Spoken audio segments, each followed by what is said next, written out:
मी तिथून माझ्या मित्रांना बोलवलं जलालपूरला जेवायला सप्त्याचा. मग तिथं मी सप्त्याला जेवायला गेलो. मग जेवण नंतर आम्ही बसला जरासं.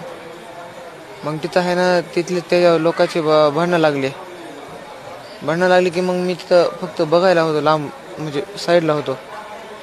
मग तिथून भांडणं फिरणं सगळं झालं की आहे ना मी असं मित्राला आहे ना तिकडून परळीमधून शिवाजीनगरला सोडलं आणि तिकडून रिलायन्समध्ये जाऊ लागलो. म्हणजे रिलायन्सपाशी आहे ना त्याला माहीत होतं का की मी येणार आहे म्हणून तिकडूनच.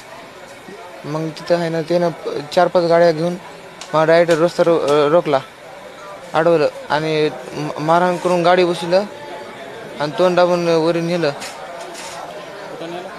त्या वरी रत्नेश्वर डोंगराव. आता बघितल्यास ओळखतोय.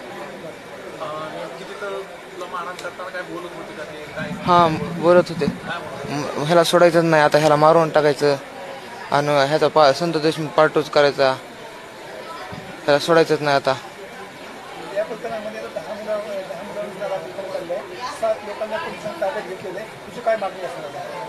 त्याला सोडायचंच नाही, त्याला फाशीच द्यावा.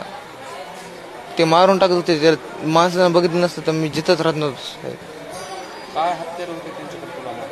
ते तसली लोक म्हणजे कत्ती होत्या, अजून लोखंड